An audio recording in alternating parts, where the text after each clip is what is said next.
Indian national Lokdal party के वरिष्ठ नेता, पूर्व मेरे विधायक चौधरी शेर सिंह बडशामी जी, भारतीय किसान यूनियन के राष्ट्रीय अध्यक्ष सरदार गुरनाम सिंह चरूड़ी जी, मेरे साथ में आए हुए पार्टी के सभी सम्मानित साथीगण,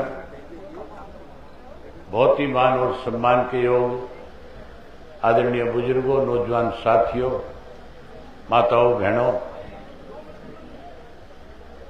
25 तारीख को लोकसभा का चुनाव होने जा रहा है।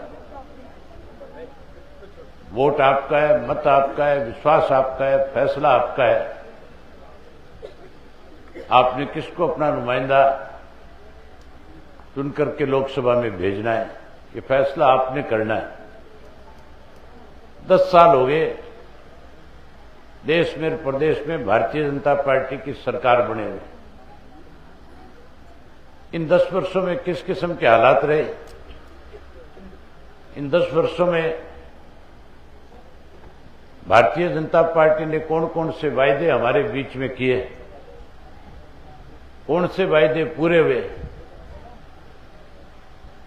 साथियों, वायदे बहुत बड़े किए थे भाजपा ने।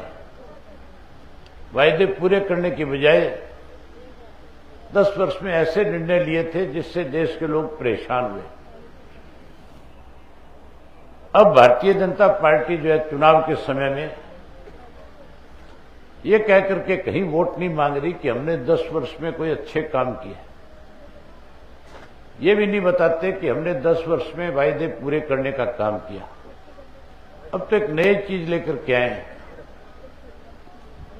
अब तो कहते हैं कि मोदी की गारंटी पे भारत देश को विकसित बनाने के लिए भारतीय जनता पार्टी को वोट करो। हमने 10 वर्ष बीजेपी को भारत को विकसित कराने के लिए दिए थे। उस 10 साल में देश में अच्छे काम करने की बजाय देश को बेचने का काम किया 10 साल में। मोदी जी का राज बनने के बाद इस देश की रेल बिक गई, रेलवे स्टेशन बिक गए, इंश्योरेंस बेच दिया और उसके साथ साथ देश की बंदरगाहें बेच दी, बैंक बेच दिए। 16.5 लाख करोड़ का कर्जा अंबानी ने, अडानी का, अंबानी का इस मोदी ने इन जैसे और लोगों के माफ कर दिए। जबकि वायदा किसान के साथ किया था कि हम किसान की फसल के दाम 2 गुना करेंगे। वायदा किया था एमएसपी का कानून बनाएंगे, स्वामीनाथन की रिपोर्ट लागू करेंगे। हमारे साथ जो वायदा किया था उसको पूरा करने की बजाय 3 काले कानून बना दिए थे। और ऐसे काले कानून थे, अगर लागू रह जाते तो आज जिन जमीनों के आप मालिक हो, उन जमीनों से आप बेदखल हो जाते, उन जमीनों के मालिक अंबानी और अडानी की कंपनियां बन जाती। हमें अपनी जमीन में बतौर नौकर काम करके गुजारा करना पड़ता। 13 महीने तक लड़ाई लड़नी पड़ी। और इस आंदोलन की शुरुआत कहीं और से नहीं हुई थी। इस आंदोलन की शुरुआत आपके इस लाडवा विधानसभा क्षेत्र के पीपली से शुरू हुई थी। पीपली के अंदर सबसे पहले इसका विरोध किसान यूनियन की तरफ से चढ़ोनी साहब ने किया था। उस वक्त सरकार इस आंदोलन को दबाने के लिए 102 जगह पे नाके लगाए। लोगों ने 54 बैरिकेड्स तोड़ के हजारों की संख्या में पीपली में पहुंच गए थे। वहां लाठीचार्ज हुआ किसानों पे आंदोलन को दबाने के लिए। 22 से ज्यादा मुकदमे दर्ज किए, लेकिन आंदोलन दबा नहीं, बल्कि पूरे देश में फैलता चला गया। एक टाइम ऐसा आया था कि दिल्ली के चारों तरफ बॉर्डर जो हरियाणा की सीमाएं हैं, उन सीमाओं के ऊपर लाखों की संख्या में पंजाब से, हरियाणा से, राजस्थान से, उत्तर प्रदेश से, मध्य प्रदेश से किसान इकट्ठा होकर के पहुंच गया। किसानों के साथ साथ माताएं बहनें भी आई, वो भी हजारों की संख्या में थे। लाखों की संख्या में लोग बैठे थे। 13 महीने सरकार के खिलाफ लड़ाई लड़ी। 750 से ज्यादा किसानों ने शहादत दी। उसके बाद मोदी जी को यह बात समझ में आई कि किसान मर सकता है, ये जब तक घर वापसी नहीं करेगा, जब तक ये तेरे बनाए गए 3 कानून जो है ये वापस नहीं होंगे। आखिर एक दिन मोदी जी टेलीविजन पे आए और आकर के कहने लगे मेरे से भूल होगी। कहने लगे मैं किसान को समझा नहीं सका, मैं ये तीनों कानून वापस लेता हूं और एमएसपी का कानून बनाऊंगा। आज भी एमएसपी का कानून नहीं है, इसलिए आज भी किसान की फसल जो है सस्ते में बिकती है। वायदा किया था मोदी जी ने कि 15-15 लाख रुपया हर आदमी को देऊंगा।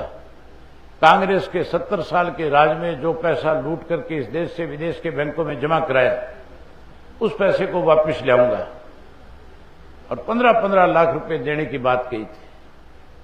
मैं आपके बीच में 500 से ज्यादा गांव में जाकर के आया, शहर और कस्बे के लोगों से मिलकर के आया। कैथल में, कुरुक्षेत्र में, शाहबाद में, बूला चीका में, सब जगह लोगों से मिला हूं। मैंने खुल के पूछा कि मोदी जी कह रहे थे 15-15 लाख दूंगा, किसी के खाते में आया क्या? किसी के खाते में 1 पैसा नहीं आया। तुम्हारे गांव में तो आगे होंगे सबके खाते में। एक पैसा भी किसी के खाते में नहीं आया। प्रधानमंत्री के पद पे बैठा हुआ व्यक्ति अगर झूठ बोलता है तो पद की गरिमा तो कम होती है, उस देश का दुनिया के अंदर भी बदनामी होती है। वायदा किया था पढ़े लिखे नौजवान बच्चों से, अभी नारे लगाते हुए आ रहे थे, इनसे कहा था 2 करोड़ बच्चों को रोजगार और नौकरी दूंगा। हर साल देने की बात करी, 10 साल हो गए, 20 करोड़ को नौकरी मिलनी चाहिए थी। 20 करोड़ बच्चों को अगर नौकरी मिलती तो उसका लाभ 100 करोड़ लोगों को मिलता। एक परिवार में 5 से 7 सदस्य होते हैं। अगर एक सदस्य को नौकरी मिलती, एवरेज 5 की होती, तो 20-5 100 होता है, 100 करोड़ लोगों का उसका लाभ मिलना था। नौकरी दी नहीं, रोजगार दिया ही नहीं। आज कोई गांव हरियाणा का ऐसा नहीं है जिस गांव से सैकड़ों की संख्या में बच्चे विदेश ना चले गए, केवल रोजगार की तलाश में। तुम्हारे गांव से भी गए होंगे, यहां से बच्चे गए कि नहीं गए विदेश में? यहां से भी चले गए। ये बच्चे इसलिए विदेश जा रहे हैं कि इनको उम्मीद नहीं है कि हरियाणा में तुम्हें कोई रोजगार मिलेगा, नौकरी मिलेगी, सरकार तुम्हारी कोई मदद करेगी। गांव के गांव खाली हो गए। वायदा किया था मोदी ने महंगाई कम कर दूंगा। महंगाई कम होगी कि बढ़ गई? पहले से महंगाई बढ़ गई। हर चीज महंगी है। खाद लाओ, बीज लाओ, कीड़े मार दवाइयां लाओ, पेट्रोल लो, डीजल लो, कोई सामान खरीदो, घर बनाने के लिए ईंट लाओ, रेता लाओ, बजरी लाओ, सीरिया लाओ, सीमेंट लाओ, उसके भी दाम बढ़े हुए। कोई चीज सस्ती नहीं है। जहां महंगाई बढ़ा दी वहां भ्रष्टाचार भी चरम सीमा पे है। रोजगार है ही नहीं, कानून व्यवस्था खत्म कर दी। उसके साथ साथ नशा बढ़ गया, अपराध बढ़ गया। हर वर्ग के लोग दुखी है। हर कोई इस राज को बदलना चाहता है। किसान दुखी है, मजदूर दुखी है, व्यापारी दुखी है, कर्मचारी दुखी है। हर व्यक्ति की इच्छा है कि बीजेपी की सरकार जाए।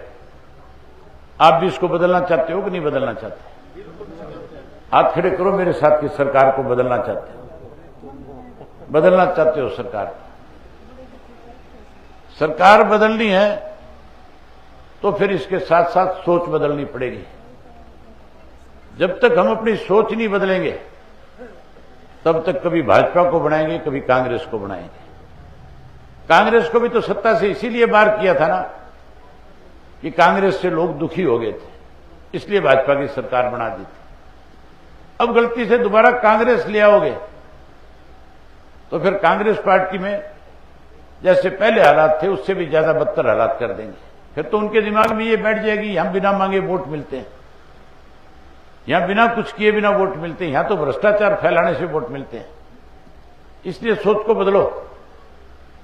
साथियों, उदाहरण आपके सामने है। 10 वर्ष कांग्रेस पार्टी से नवीन जिंदल आपके यहां से मेंबर पार्लियामेंट रहा था। उस वक्त 10 साल तक कांग्रेस का राज हरियाणा में भी था, सेंटर में भी था, दोनों जगह सत्ता में थे। उस 10 वर्ष में नवीन जिंदल ने कोई ऐसा काम कुरुक्षेत्र के लिए नहीं किया जिससे कुरुक्षेत्र के लोगों को कोई छोटा मोटा फायदा मिला। केवल एक काम किया उसने, कुरुक्षेत्र के चौराहों का नाम जो है ओम प्रकाश जिंदल के नाम पर रख दिया। तपोवन पार्क जो था उसका नाम ओम प्रकाश जिंदल के नाम पर रख दिया, और कोई काम नहीं किया। ना 10 साल में किसी गांव में गया है? और ये कहा था, मरने से पहले यहां ये कह करके गया था कि आपके यहां बड़े बड़े कारखाने लगाऊंगा। ये कहा था कि आपके यहां मेडिकल कॉलेज खोलूंगा, और ये कहता था कि आपके यहां यूनिवर्सिटी बढ़ाऊंगा। बात बहुत बड़ी थी, लोग सोचते थे कि ये लगा देगा, बना देगा। लेकिन साथियों, कारखाना लगाने का समय जब आया उसका, तो आपके यहां लगाने की बजाय रायपुर चला गया। जब मेडिकल कॉलेज बनाने की बात आई तो आपके यहां बनाने की बजाय हिसार में बना लिया। यूनिवर्सिटी बनाने की बात आई तो सोनीपत चला गया। कुरुक्षेत्र में कुछ नहीं किया, कैथल में कुछ नहीं किया। मैं सब जगह पूछा मैंने इसके बारे में कि 10 साल में कभी आपके किसी गांव में आया क्या? किसी गांव में नहीं गया। तुम्हारे गांव में आया 10 साल में क्या जिंदल? कभी देखा आपने जिंदल को? तुम बोल के बताओ, गांव वाले आया कि नहीं आया? कभी नहीं आया। ना अब तक आया। आ भी जाएगा गलती से तो पहली आखिरी बार आएगा, फिर नहीं आएगा तुम्हारे पास। भूपेंद्र सिंह हुड्डा 10 साल मुख्यमंत्री रहा। हुड्डा आया कभी आपके गांव में? यो खट्टर तो 9.5 साल में कई चक्कर काट गया होगा था रे। खट्टर भी नहीं आया कभी। चौटाला साहब आए कि नहीं आए तुम्हारे यहां? चौटाला साहब इसलिए आए थे तुम्हारे पास, चौटाला साहब ये समझते हैं कि गांव के लोगों को अगर सुविधा प्रदान नहीं करेंगे तो गांव के बच्चे पिछड़ जाएंगे। चौटाला साहब ने अपने राज के अंदर एक गांव से दूसरे गांव के कच्चे रास्ते थे, उनको सड़कों में तब्दील कर दिया था। गांव के 8वीं के स्कूल थे, उनको अपग्रेड करके 10वीं का कर दिया। 10वीं का था उसको 12वीं का कर दिया। जहां पीने के पानी की परेशानी थी वहां पीने के पानी का बंदोबस्त किया। बड़े गांव के अंदर पीएचसी सीएचसी बना करके लोगों को सुविधा प्रदान करी। हर गांव में लाखों लाखों रुपया जो है सरकार आपके द्वारा कार्यक्रम के तहत गांव के विकास के लिए दिया। पढ़े लिखे बच्चों को रोजगार और नौकरियां दी। चौधरी ओम प्रकाश चौटाला को इस बात का एहसास था, वो आपसे संबंध रखते थे। उनको इस बात की जानकारी थी कि गांव के लोगों को लाभ ज्यादा मिलना चाहिए, इसलिए वो आपके पास आते थे। वो आपसे सहानुभूति रखते हैं। ना हुड्डा की कोई सहानुभूति है, ना खट्टर की थी, ना जिंदल की थी। अरे इस गुप्ता को तो कोई जानता ही नहीं बेचारे को, या जानते हो गुप्ता को? देख लिया तुम लोगों ने? देखा भी नहीं है। बड़ी हैरानी की बात है, चुनाव लड़ने आ गए, कोई नहीं जानता। जानते आप इसलिए नहीं हो कि आपके साथ उनका कोई सरोकार नहीं है, उनका आपके साथ कोई रिश्ता नहीं है, कोई भाईचारा नहीं है, कोई सामाजिक जानकारियां नहीं है। ये तो उद्योगपति लोग हैं बेचारे। ये तो आधे से ज्यादा समय विदेशों में रह करके अपना उद्योग धंधा बढ़ा रहे हैं। आज भी चुनाव लड़ने नहीं आए, दाव लगाने आए हैं कि जीत जाएंगे, जीतने के बाद सत्ता में शामिल हो जाएंगे, शामिल होकर के कहीं ना कहीं अपने बिजनेस को बड़ा कर लेंगे। इनका आपसे कोई संबंध नहीं। आपके लिए कोई लड़ा है, आपके लिए किसी ने किया तो इंडियन नेशनल लोकदल पार्टी ने और चौधरी ओम प्रकाश चौटाला ने किया। इस नवीन जिंदल की माताश्री इसके लिए वोट मांगने आई थी। एक पत्रकार साथी ने जाकर के उनसे पूछ लिया कि आप अपने बेटे के लिए प्रचार तो कर रही हो। लोगों की आम शिकायत है कि आपके बेटे का टेलीफोन नंबर किसी के पास नहीं है। अगर एमपी बन जाता है तो फिर इसको कहां मिलेंगे जाकर के? हमें तो इसके दिल्ली के घर के एड्रेस का ही पता नहीं है। ना एड्रेस का पता है, ना इसका टेलीफोन नंबर है, ना इससे कोई संपर्क हो सकता। हमें कोई काम पड़ गया तो किससे पास जाकर के खड़े होंगे? उसकी मां आगे से हंस करके कहती है टेलीफोन नंबर तो मेरे पास भी नहीं है इसका। जिस मां के पास अपने बेटे का टेलीफोन नंबर नहीं है, उससे आप क्या उम्मीद करोगे? वो आपको कुछ दे सकता है क्या? ये कांग्रेस वाले वोट मांगते फिर रहे हैं कि इस झाड़ू वाले को वोट दे दो, क्या सुशील गुप्ता को वोट दे दो, कह रहे हैं ना। मेरे लिए कहते हैं कि ये चुनाव हराने के लिए आया हमें, ये तो भाजपा की मदद करना चाहता है। उनसे एक बात पूछो कांग्रेसियों से, तुम वोट तो मांग रहे हो क्या? एसवाईएल का फैसला हमारे हक में हुआ है, सुप्रीम कोर्ट ने फैसला हमारे हक में कर दिया। 35 लाख एकड़ फुट पानी हरियाणा को भी उसके हिस्से का सतलुज के दरिया से मिलना है। 35 लाख एकड़ फुट पानी का मतलब 35 लाख एकड़ जमीन की सिंचाई करना। वो पानी हमारा पंजाब ने रोक रखा है। पंजाब में आप पार्टी की सरकार है, उन्होंने सुप्रीम कोर्ट के फैसले को मानने की बजाय एक रेजुलेशन पास कर दिया कि हम एक बूंद पानी हरियाणा को नहीं देंगे।